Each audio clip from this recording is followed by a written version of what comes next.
पहला सवाल देखिए प्यारे बच्चों, इस एक्सरसाइज नंबर 8.1 त्रिकोणमिति का पहला सवाल आसानी के साथ समझने की कोशिश करिए आप लोग। मैं कोशिश करता हूँ कि आप लोगों को तसल्ली के साथ आसानी के साथ समझ में आ जाएगा। सवाल में दे रखा है कि एक त्रिभुज है ABC जिसका कोण B समकोण है। AB 24 सेंटीमीटर, BC 7 सेंटीमीटर और निम्नलिखित का मान ज्ञात कीजिए। तो सवाल नंबर पहला हम शुरुआत करते हैं। यहाँ पर उन्होंने कहा कि त्रिभुज है कोई, यानी कि त्रिभुज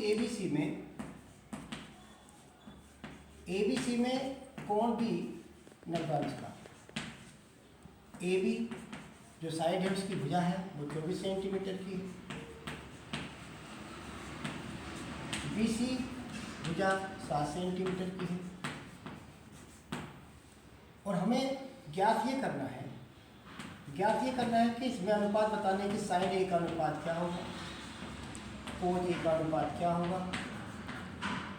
सेकंड में बताना हमें साइन C का अनुपात क्या होगा और कोण C का अनुपात क्या होगा। ये बात हमें ज्ञात करनी है इस त्रिभुज की सहायता से। तो हम यहाँ पर कर लें कि यहाँ पर एक समकोण यानी कि एक समकोण त्रिभुज बना लेते हैं। समकोण त्रिभुज में हम क्या काम करेंगे, बात सबसे पहले करेंगे इस वाले टॉपिक की। तो यहाँ पर त्रिकोणमितीय अनुपात के साथ लगा A, तो हम यहाँ पर A लिखेंगे। B को समकोण बनाएंगे, क्या रखा त्रिभुज में, और C ये हो गया। B 90 अंश का हो गया हमारे पास। ये दोनों कोण न्यून कोण हो गए, यानी कि 90 से कम हो गए। जो कोण 90 से कम होता है उसे न्यून कोण कहते हैं। इन्हीं दोनों कोणों पर बात चलेगी हमारे पास। साइन A यानी कि इस कोण की बात करेंगे, इस कोण की बात करेंगे। तो सबसे पहले इस कोण की बात करेंगे, तो ये कैसे करेंगे हम लोग, इसे समझने की कोशिश करिए आप लोग। यहाँ पर त्रिभुज ABC में 24 सेंटीमीटर दे रखा है और ये 7 सेंटीमीटर दे रखा है। तो हम सबसे पहले त्रिभुज की तीसरी ऊंचाई ज्ञात कर लेते हैं। त्रिभुज ABC में AC स्क्वायर कर्ण का वर्ग, AB स्क्वायर आधार का वर्ग प्लस BC स्क्वायर लंब का वर्ग। ये लंब है, ये आधार है और ये कर्ण है। AC स्क्वायर निकाले नहीं, कर्ण निकाले हम। AB 24 का वर्ग प्लस 7 का वर्ग। AC स्क्वायर बराबर 24 का वर्ग यानी कि 576।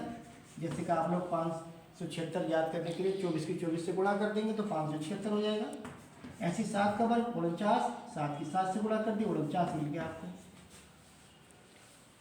AC स्क्वायर बराबर, अब दोनों को जोड़ देंगे तो हमारे पास 625 हो जाएगा। और जब AC निकालेंगे हम लोग, कर्ण के बाद माप निकालेंगे, तो यहाँ वर्गमूल लगा देंगे 625 में। और 625 का वर्गमूल आप लोगों को पता होगा, यानी कि 25 सेंटीमीटर। इस तरह से हमने त्रिभुज ABC में कर्ण ज्ञात किया, यानी कि कर्ण हमारे पास 25 सेंटीमीटर का होगा। हम सबसे पहले बात करते हैं इसकी साइन A और कोण A की बात। अब हमने पीछे टॉपिक पे वह भी पीछे पढ़ा वीडियो में कि साइन A बराबर, इसलिए साइन A बराबर क्या होता है हमारे पास, लंब बटे कर्ण। त्रिभुज की भुजाओं में साइन का अनुपात लंब बटे कर्ण होता है। तो लंब हमारे पास हो गया, लंब हमारे पास 7 हो गया, कर्ण हमारे पास 25 हो गया। ये हो गया साइन A का अनुपात। हमने A यहाँ पे जो लिखा है साइन A लिखा है, यानी कि कोण A हमारे पास लिखा है, इसलिए अगर यहाँ पर A लिखा तो ये आधार कहलाएगा और ये लंब और ये कर्ण कहलाएगा। ऐसी कोण की बात करें, कोण के साथ भी A लिखा है, इसका मतलब इसी त्रिभुज से बात करेंगे हम लोग। इसी त्रिभुज का मतलब ये आधार है और ये लंब और ये कर्ण। आधार बटे कर्ण, तो आधार हमारे पास 24 हो गया और कर्ण हमारे पास हो गया 25। इस तरह से हमारे पास पहला टॉपिक क्लियर हो गया। साइन A और कोण A के मान हमने यहाँ पे बता दिया। अब बारी आती है साइन C की बात। अब साइन C की बात जब बारी आती है तो हम साइन C के लिए कोण C पर कैसे करते हैं, जब यहाँ पर A की जगह C बदल जाता है, यानी कि इस वाले कोण की बात हम करते हैं कि इस वाले कोण पे कैसे बताते हैं। ये तो हमने इस कोण पर बताया A पर। तो A पर हमारे पास साइन A लंब बटे कर्ण 7/25, कोण A आधार बटे कर्ण 24/25। इस वाले कॉन्सेप्ट की बात क्लियर हो गई। अब दूसरे कॉन्सेप्ट की बात करते हैं हम लोग, साइन C और कोस C की बात कैसे करें। अब साइन सी कोस सी के लिए हम लोग क्या काम करते हैं, थोड़ा समझने की जरूरत है। इसके लिए मैं आगे ऊपर बात कर रहा था। आप लोगों ने यहाँ पर ही समझ लिया होगा पूरा कि कैसे मैंने कर्ण निकाला था। कर्ण निकाल कर 25 सेंटीमीटर यहाँ पे लिख दिया मैंने, और तीनों भुजाएं ज्ञात होगी और कॉन्सेप्ट साइन है और कॉस का हमने पूरा। अब मैं इसे रेस कर देता हूँ यहाँ पे, क्योंकि आप कर्ण निकालना सीख रहे हैं। तो क्या करेंगे, अब बात है तो सेकेंड कॉन्सेप्ट। सेकेंड कॉन्सेप्ट हमारे पास है साइन से और कोस से। साइन सी, जब साइन सी की बारी आती है, कोण सी बदल जाता है, तो आपको तरीका ये करना है, यहाँ पर एक ट्रायंगल बनाने, बड़ा आसान तरीके से, बड़ा सिंपल तरीका होता है। अब आप इस एंगल को यहाँ लें और इस वाले को ऊपर लेकर, जैसे हम लोग ऐसा करेंगे तो हमारे पास आधार और लंब चेंज हो जाएंगे, यानी कि लंब हमारे पास आधार बन जाएगा और आधार हमारे पास लंब बन जाएगा। अगर बात सी की आती है, यानी कि वर्टिकल एंगल की बात आती है, इसकी बात आती है, तो आपके ये आधार और लंब चेंज हो जाते हैं। तो साइन सी बराबर एंगल सी पर बात कर रहे हैं हम लोग, तो साइन सी अनुपात भाई लंब बटे कर्ण, साइन का अनुपात लंब बटे कर्ण, एंगल से कोई मतलब नहीं, साइन से मतलब लंब बटे कर्ण। लंब हमारे पास इस बार तो इससे बात करेंगे हम, क्योंकि एंगल सी हमारे पास यहाँ पर है।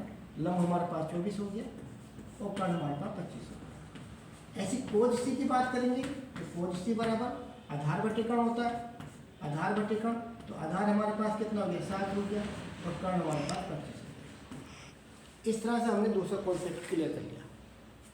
इस तरह से पहला सवाल आपकी किताब का हमने कर दिया। एक्सरसाइज नंबर 8.1 का पहला सवाल आपके सामने ये लिखा मैंने। मुझे उम्मीद होगी प्यारे बच्चों, आप लोगों की समझ में ये सब पूरी तरीके से आ गया होगा, और अगर नहीं आया तो बार बार आप रिपीट करके देख सकते हैं इसे, और अगर नहीं समझ में आए तो फिर एक बार और मैं आपको कभी इस सवाल को फिर दोबारा करने की कोशिश करूँगा और आप फिर समझेंगे इसे। धन्यवाद। इस सवाल के लिए आगे मुलाकात करते हैं अगली वीडियो में।